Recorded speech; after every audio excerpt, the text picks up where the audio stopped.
In this grade 12 economics video, we are looking at the September Preparatory Paper 1 exam scope. We have already done a video on how to study economics. That video is good because it gives you a strategy on how to choose your topics. In this video, we are going to be looking at the full scope for your Paper 1, meaning that all the topics that may appear in your Paper 1 and what exactly it is you need to study under each and every single one of those topics for you to say that you are ready for your exams.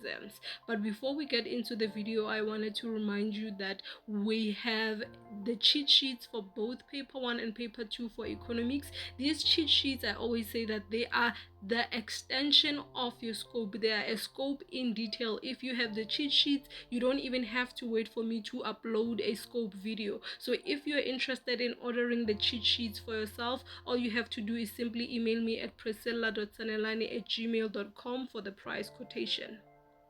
We also have the virtual classes that are still going on. You can book yourself a session for economics that are highlighted in blue. These are the first sessions, and in the orange spaces we have the repeat sessions in case the first ones you missed them or they didn't work or align with your examination dates. So all you have to do for that as well is simply email me at priscilla.sanelane@gmail.com.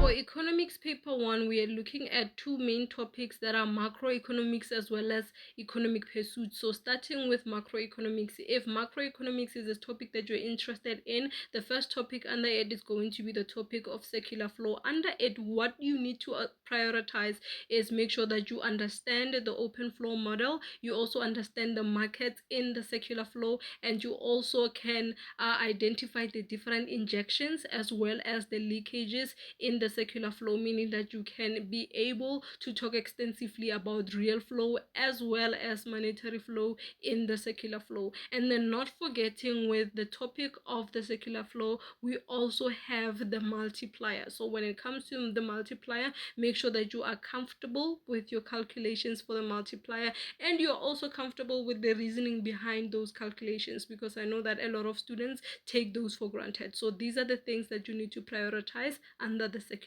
flow.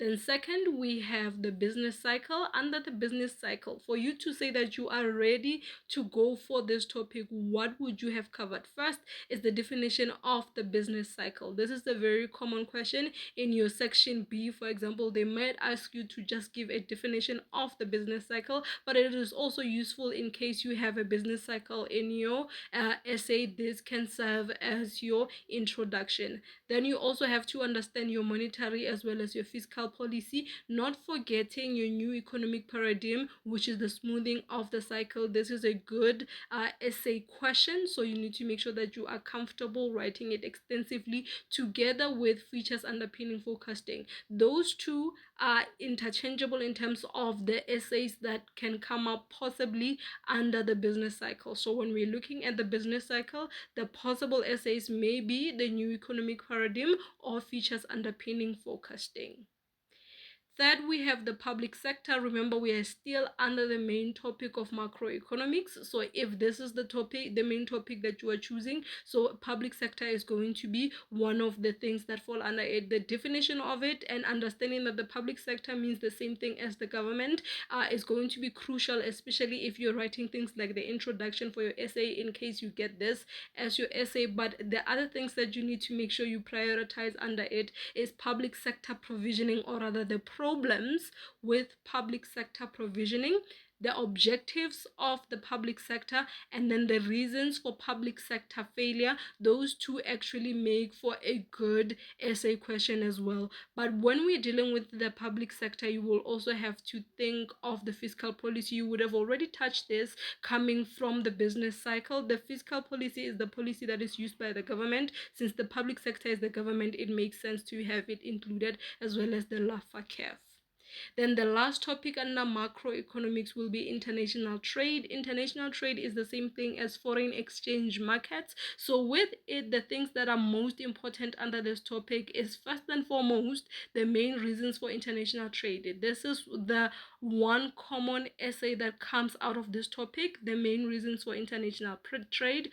In section B, you will be tested on the balance of payment, so make sure that you understand your balance of payment, starting with the correcting of a surplus or a deficit. That's what we call a disequilibria, and then you will move on to the advantages and disadvantages of the balance of payment, and then you will end off with the International Monetary Fund, that is the IMF. So these are all the things that you need to cover and be comfortable with under international trade, with main reasons for international trade as the essay possibility.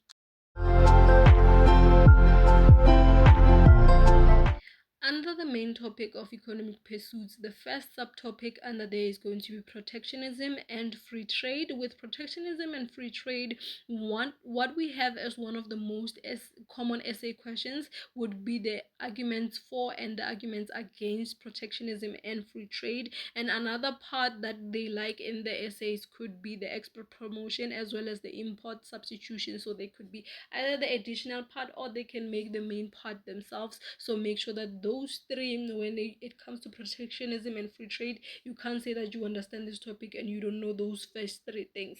But to those first three things, make sure that you add your major protocols together with your globalization, then trade liberalization as well as World Trade Organizations, and then you also end off with the forms of economic integration. So those would be the additionals, but the main part, make sure is the arguments for as well as exports and import substitution. Then the next topic still under economic pursuits is economic growth and development. In economic growth and development, what you need to be able to do is first of all be able to differentiate between the term economic growth as well as the term economic development. So make sure that you know the difference between the two.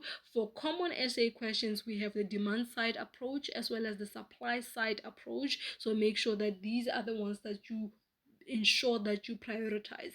Then you get to the evaluation of the approaches, which could be a very good part for the additional part of your essay. And then we look into essay endeavors, even though this we deal with them more in the next topic that we are going to discuss under economic pursuits. But just know that they just fall under this. These are the essay endeavors, and then you also deal with the north as well as the south divide.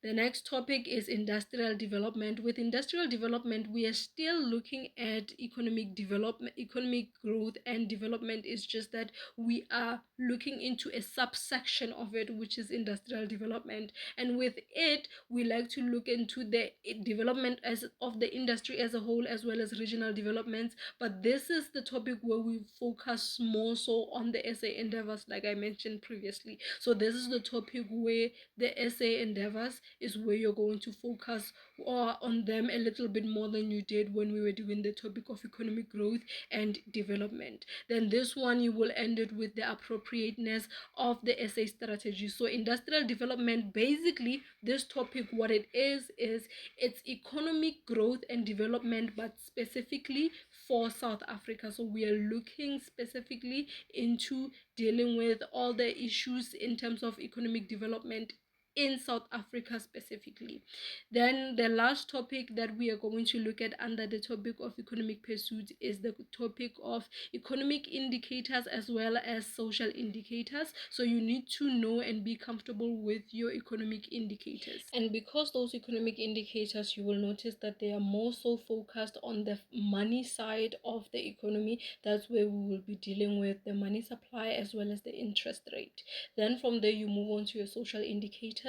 You have to be able to know what are the economic indicators individually, just the same way as you will have to know your different examples of your social indicators. So what do we use as social indicators? So these are the things like the illiteracy rates, for example. So you need to be able to know this social indicators, be able to give at least a couple of examples of them. Then have international trade, globalization, IMF, and the World Bank. If YouTube recommend you more of my videos, be sure to click the like button and subscribe to the channel. And if you have any questions, leave them in the comment section below.